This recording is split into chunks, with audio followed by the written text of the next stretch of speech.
Hello, BookTube. Well, as you can see, I have yet another guest. This is Micah Cummins from the channel Micah Cummins. Hello, hello. We are once again engaged in another riveting episode of the Micah Dialogues. Just two 20-something guys trying to figure out this topsy-turvy world. How is your Sunday going, Micah? It's Are going you very well so far. you and Lots of your cardigan are on good terms? Me and my cardigan are on good terms indeed. Lots of reading so far today, and laying out the plans for what I'm going to be filming this afternoon for the channel, the poorly neglected channel again. It's But not fallen. really, right? You've sort of set a schedule of about a I week, have. about It's a I video a week. That's a good point. Thank you. Yeah, about one video a week. So I'm a little bit behind. I think it's been 10 days since my last video, so a little longer than I would have liked. But I found that setting a schedule of one video a week works wonders. what exactly? That's how your channel definitely is, Steve. You do about I don't you the amount of content you create in a week is the amount of content that I have on my entire channel over the last year and a half. But it's not good. It's not good content. I always crack up when people, when I do a Q&A and somebody inevitably leaves a question saying, how do you keep your content fresh and interesting? And I just You're like, expect what? everybody else to say, when's it ever been fresh or interesting? You're like, I just say the same thing over and over every single I video. do. I've been telling the same jokes since the Nixon administration. If they're not broke, don't Hey, fix them. yeah, if people laugh, no need to rewrite the punchline. But one of the ongoing themes of the Micah Dialogues is reading tech. And I mentioned last time we talked that I had a reading tech problem Yes. where late at night, like 3 or 4 in the morning, my Kindle Oasis suddenly, I mean, it was on a shelf and suddenly it was illuminating that shelf because it turned on and did some sort of update or other. I still haven't been able to figure out what it did. Everything seems the same, but it erased all the annotations that I made on any book. They're all gone. All the highlighted passages, all the notes, those are all gone. And I've been to my Amazon account. I don't see a way to recover them. I Hmm. think that update just erased them, which was, Did they erase from those books on all of your devices or just no, on the just on the Oasis? Kindle Oasis. See, And that's what also, really perplexes me. it didn't It's do I would anything. I would understand if across the board they got deleted Nope. from your Amazon portal, but the Nope. fact that they are removed from one device, Yeah, this was an that's so updated odd. content that was pushed to this device. None of my other devices turned on at that time. That's really bizarre. It's my own fault in a way. Well, it's not my own fault. And nothing the giant tech corporations do is our own fault. No. But usually when I make annotations on a book, I then send them to myself. So Interesting. I have most of the ones, You most like of the you things that email them to I yourself? Is that how that works? send them to Okay. my email. It's just the ones that I didn't get around to doing that for that are gone. So that was Interesting. Okay. question number one, hanging over the Kindle Oasis, which, as you know, we've talked about this. I've loved this. I absolutely have gone back to loving this form factor. Yes. It's got this whole wide bezel for you to rest your hand on without knowing that you will not interact with the screen. Exactly. And it's got page turn buttons. So that the fact that it wiped out my notes, I didn't like that. And then something else happened just yesterday. I realized that my Kindle Oasis will not charge any higher than 95%. Really It won't go to 100%. interesting. It's Okay. not draining any faster than normal. It still Just won't maintains the go charge past. all the time. But I went online and 95% seems to be one of the magic numbers. I am far from the only person whose device Interesting. stops there. But you said that the actual drainage of the battery has remained the Yeah, same since you bought it. that hasn't changed at That's all. interesting. But Mine will go to 100%, but the drain speed is just increasingly yeah, getting you've shorter and mentioned that shorter. your battery life on your Oasis is not good. That makes But me. I'm able to get it to 100% though, so that's interesting. That's an interesting difference.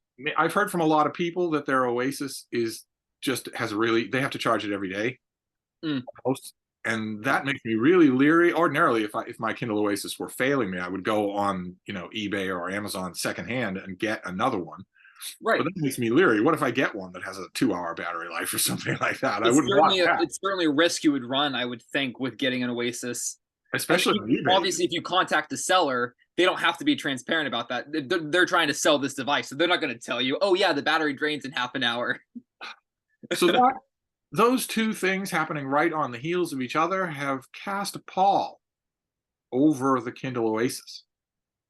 I know that's a Interesting. little Has silly. it pulled you towards a different Well, I device? took out my other two Kindles. I took out my Kindle Wonderful. Paperwhite and my Kindle Basic.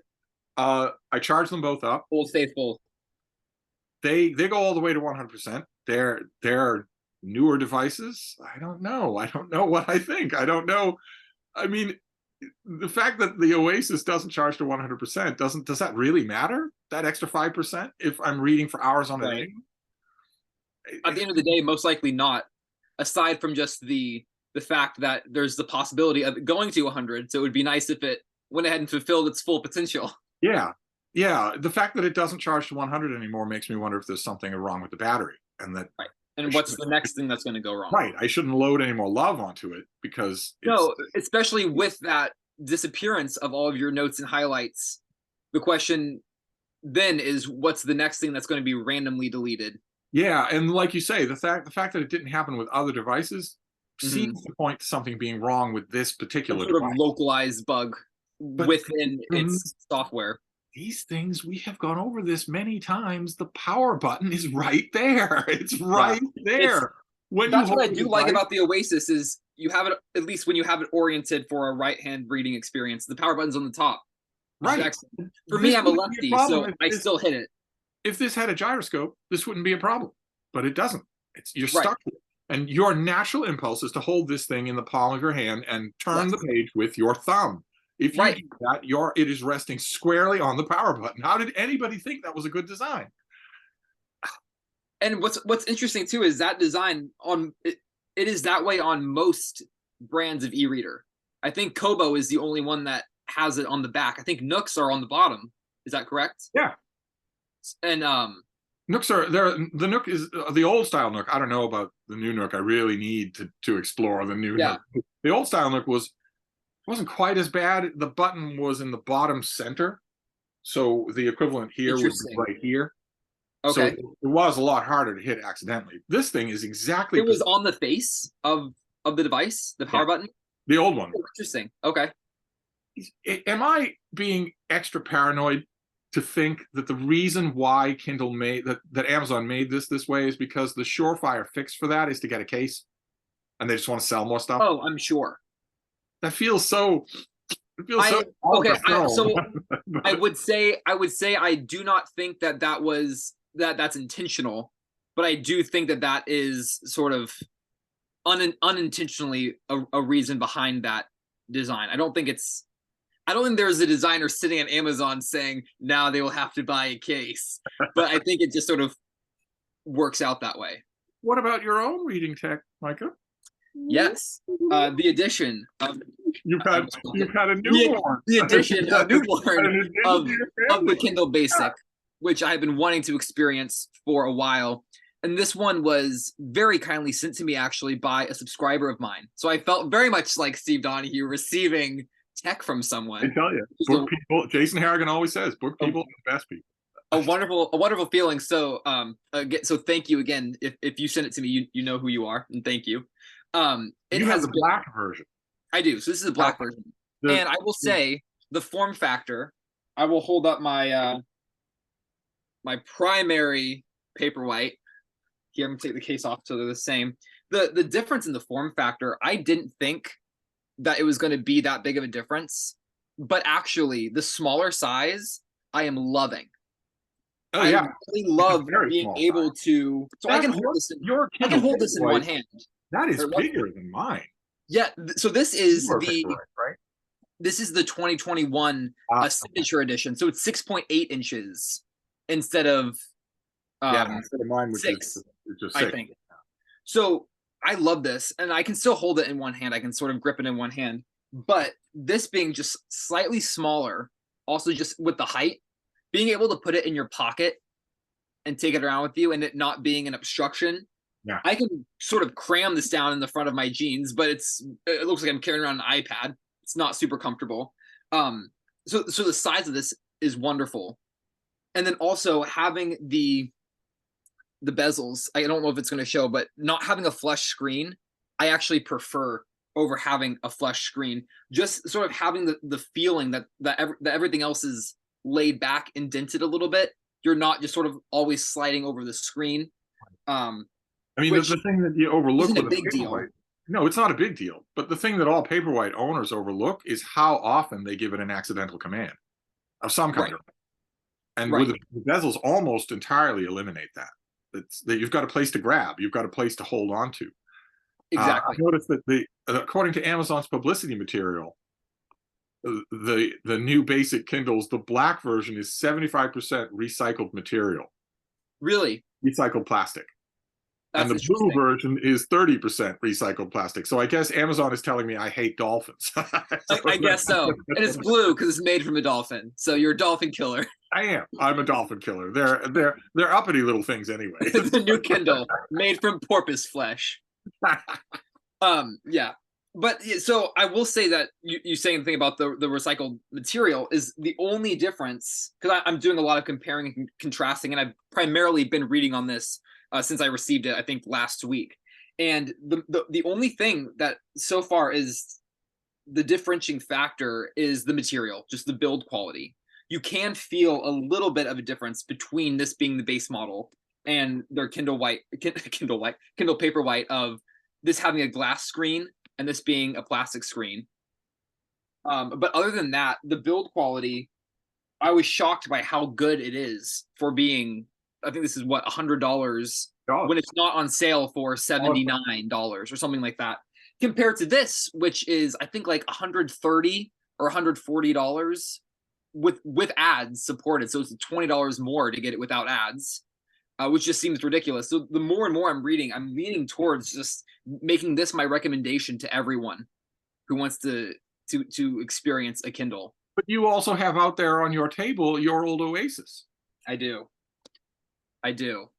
Which is not, it's not banished. You still It's not like banished. I wouldn't recommend it just because of the fear that I would have of if I recommend it to someone, they would receive a version with the faulty battery, like what I have. So I can't in good conscience recommend it. If you already have one and it has great battery life, I would say don't ever buy another e-reader again, just use it because it's a fantastic piece of machinery.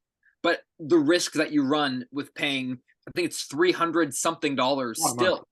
I think it's maybe $320. So you're creeping into used iPad territory for spending that much money with the possibility of receiving either a faulty battery or B, some sort of strange bug like you're experiencing where it's going to delete your highlights or it's not going to charge all the way. I just don't think that would be worth that amount of money. Whereas with something like this, $100 or $79 on sale, or even cheaper on eBay if you get it used, where it's going to run forever and it's going to charge all the way. It's going to, so far, this I have charged it once when I received it, and I charged it up to 100%, and I have been reading on it like crazy, and I am just now at 60% battery life. Yeah, the Paperwhite is the same way. You never need just now.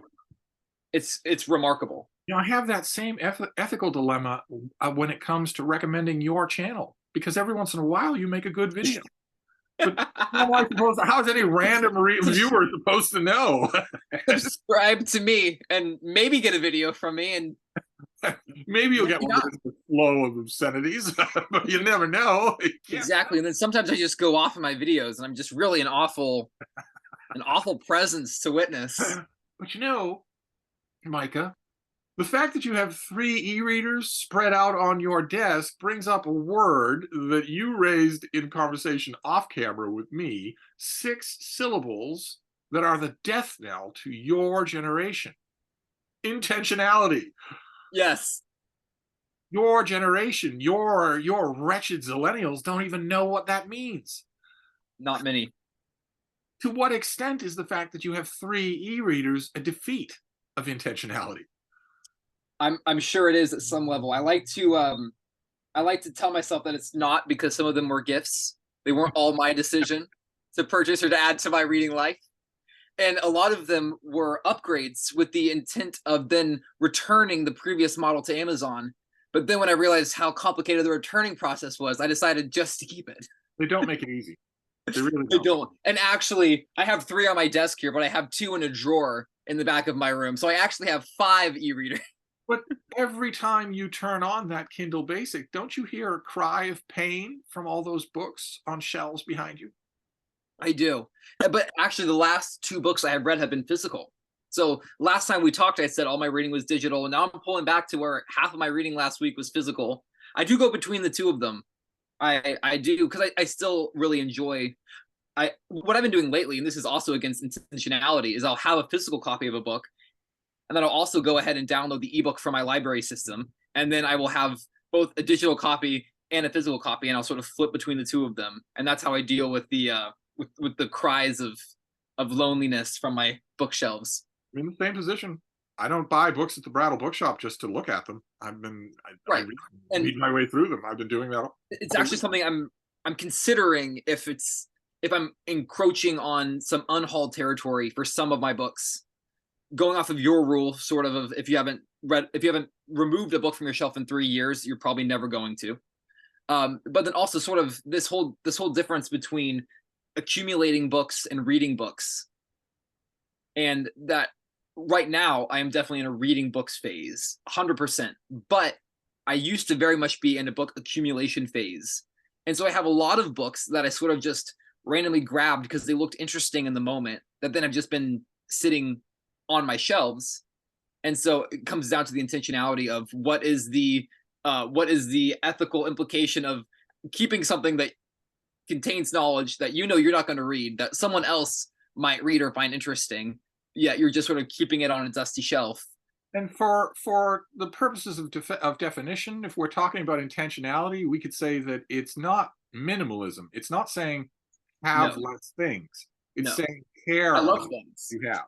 Care about them. Use Right. them. Right. Exactly. And even if it's something, I do like the idea of having books on my shelf that haven't been read yet, sort of for the inspiration and Oh yeah. and the motivation of, oh, I want to read through what I'm currently reading so I can read that. I think that's really good, and I do enjoy looking at a shelf and seeing all the unread books, sort of the books that I get to read. But it becomes overwhelming if suddenly you have bookcases and bookcases and bookcases and of unread books. And I'm not to that extent yet. I have out of these shelves back here, the 3 bookcases I'm looking at over here in my room and the one in the corner, I have maybe 2 shelves that are full of unread books. Everything else has been read. They're not 2 bookcases. So I think it's right around 500 books that I own, and I think probably I have maybe 50 or 60 unread books. So it's not that bad. It's pretty good. I'm pretty close to having all my books read, but it's just enough. I mean, with my reading speed, 50 or 60 books is basically a year. It's about 8 or 9 months for me right now at this point in my life. So that's a lot of time. And so every time I buy another book, I'm basically adding on a week or 4 days onto that timeline, and it's just getting longer and longer and longer. One of my viewers sent me a picture recently of a reconverted shed in his backyard that he had made into a library. Floor to ceiling bookcases. He put in insulation. He made sure to insulate the roof. So although it's out in the wild, it's out in his yard. The books are fairly well protected. That's cool though. And he showed me the 4 pictures to do a panorama of the whole room. And he mentioned it. So he sent it to me specifically in the context of all the stuff that I've been saying about people who are doing the read what you own challenge. And I said, well, that's pretty impressive. How many of those books would you say you haven't read? And he said, that's what this room is for. All of them are unread. There were thousands of them. It was a whole library. That was his unread portion. Unread room, and he keeps getting more books. So I guess that leaves you to assume that he has an equal or more amount of read books somewhere in his home. I don't know. What we always say, right, that buying books and reading books are 2 different things. It could be that someone gets full of pleasure out of filling their shelves with books, but reads very little, comparatively little. Who knows? Right. And I mean that I don't want to condemn that behavior. It has to be removed from the category of being a reader, being a book collector and a reader. They can live together. You can be both. I would like to consider myself both. But there are people who just enjoy buying books to have the object of a book. I guess. Because I know plenty of readers who read incredibly large amounts, but their personal libraries are very small. and they don't keep a whole lot of books. They use the library, or they get ebooks from the library, and they don't actually buy very many books, but they read 200 books a year. I wish my library were better with new releases. I really do. I I wish they I were remember I better. remember you saying that when I came up to Boston and we went and you showed me the new release section, and it was Saw just, how it was picked like over it 4 was. shelves maybe. Yeah, with almost nothing. I mean, it's a beautiful library, but it's Right, if that's what you want to read, you're out of luck at the Boston right. Public Library. And Whereas for you always give me you, the you impression, read new releases, and you need to have access to them. yeah, and I mean, I can get what I want from publishers, but I don't get everything from publishers. And some of the things that I don't get are just clean misses. No one thinks to ask me, and I don't think to ask. And Which you means would like to read everything. if the library had a good new releases, I would find plenty to read there. Yeah. I don't get to everything. You've always given me the impression that the library that you go to is better for new releases. The new release section at the library that I go to is quite impressive.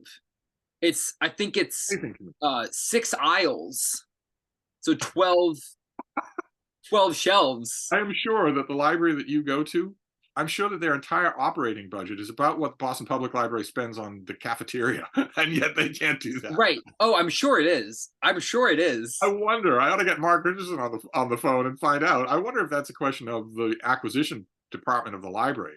Maybe you just have better people. It could come down to staffing. That is very true. Maybe if the people acquiring the books are not as interested in the new releases, they pull less and less for their library. Perhaps whoever's in charge at the BPL just doesn't like new books, so they just. The only other thing I can think of for the BPL is that I've never asked about waiting lists. It could be that they do Boffo business for new releases, and all of it are claimed with so they're That's a good never point. actually on the shelf. That's a very good point. You could have a 3-month waiting list on a book. I can't put up with that. I absolutely No. can't put up with that.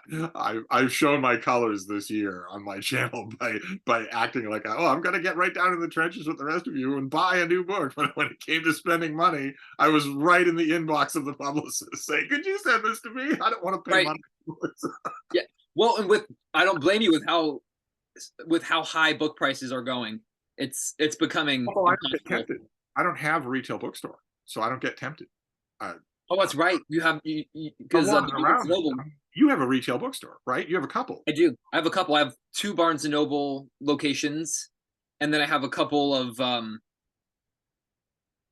Books A Million locations, which is a Oh yeah, Books A Million is other great. chain. They're fantastic. Mark Richardson has one up in Vermont that's a terrific. And it's great. It's expensive though, and then just book prices in general, especially ebooks too, are just getting so expensive. But what about getting back to intentionality?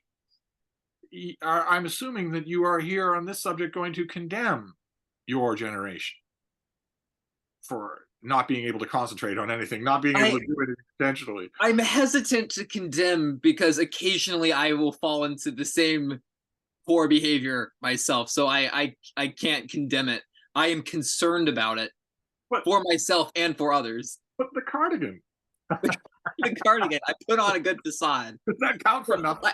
I would like to think that I am slightly more intentional, perhaps, than a large sampling size of other people my age. I would like to think that. I don't know if it's true, but I'd like to think it, and I try to act accordingly to that feeling. I know a number of people your age who are slaves to TikTok. No exaggeration. They are literally slaves to TikTok. I will say that my decision to not use any social media other than YouTube and Goodreads, if that counts, has been really, really good. I do think that one difference in lifestyle has helped a lot. Of just I don't have an option to scroll away hours and something. Hours. You can kind of do it on YouTube, but not really. At least I don't, because the app's not really designed that way. TikTok is designed very intentionally to be you can't stop, to suck you in and to addict you. Same with Instagram and whatnot. You're watching one video, then you're watching another, then you hit one by Aaron Facer or Joe Spivey, and suddenly you're done. The spell is broken. You want to do anything. Or one of my videos if you can find one. There aren't that many. But I'm wondering. Okay, we won't. All right, out of courtesy, we will not bash your generation. but, Yeah, I I'm never wondering, want to bash because I am one of them as well. are there things in your life that banish the lack of intentionality? Like when you have a charged up Kindle and you've cleared your schedule, you've made time for reading, which is what we always say. It's not going to happen on its own. You You have have to to make make it time. what happened. If you do that, do you get locked into reading? I do. Does that create its own intentionality for you? It does. It does. It Okay. Are does. there And any other things? I will say there are times where if I say, okay, I'm setting aside this amount of time this afternoon to read, but I can sort of sense that there's other things going on in my mind that I'm not just completely clear and focused on reading. I will either shorten the amount of time that I've said I'm going to read, or sometimes I will just say I'm going to cancel this reading session and go do something else.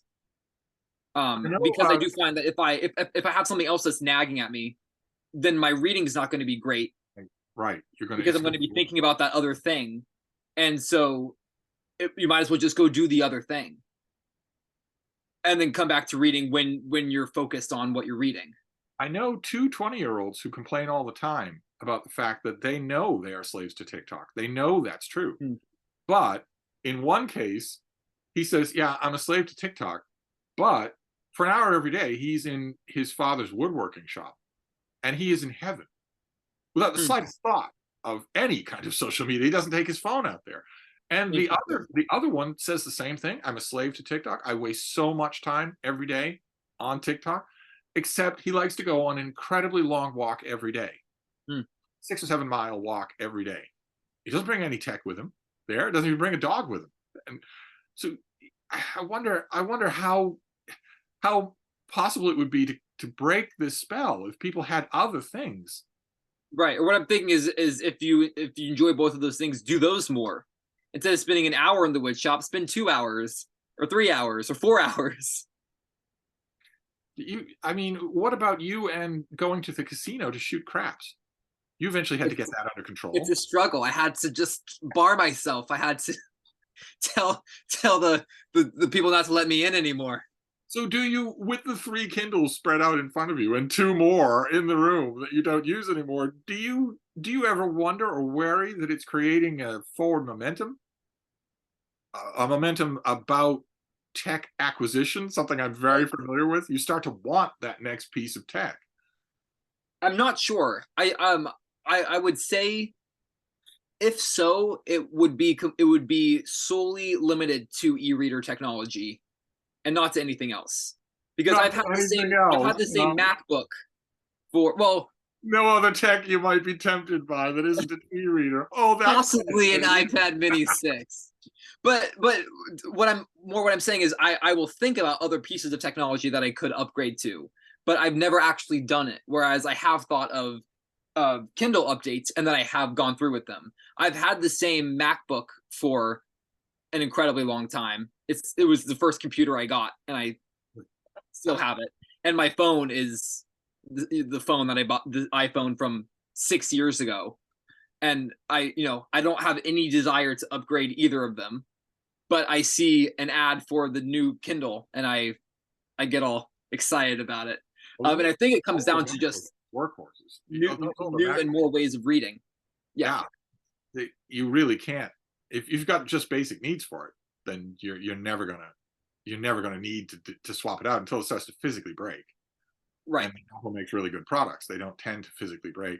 Although we've been talking about how the iPad Mini 6 has universal praise across the whole spectrum of the tech world and how rare that is. I've been noticing, to my chagrin, to my horror, there is one other piece of relatively modern tech that also has universal praise, and that's the iPhone 15, which is probably 3 times Is that the newest one? Yeah. It seems to be just a hit out of the park for Apple. Interesting.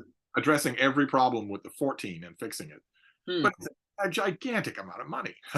And it's also a gigantic phone. I was about to say, and the phone itself is encroaching on Oh yeah, if you were to, size. I mean, it's longer. If you were to mix around the percentages, Right. You probably have the same. You probably have the same screen real estate that you have on this. It's just yeah. it's more vertical. And you can also land a 747 with it because it's got all the technology in the world. Right. It's not simple like an e-reader. An e-reader is very simple. No, It exactly. will not break. It will You last can forever. run a country with it. I wonder if with your, you say you've been reading on your Kindle Basic. Uh, Yes. did you notice? I made a comment about the Kindle Basic. And I got a lot of people uh, responding to it. Most of them were telling me, I didn't really pay attention to your comment. I just wanted to say how sexy you are, but that's a burden that I have to bear. It is. It When you is. when you filter out those comments to the ones that were about the Kindle Basic, To the ones that are actually about the video and yeah, not about the presenter. and not about rock hard abs. Exactly. I, For I, instance. For instance. one of the comments that I made about the Kindle Basic is the pickup.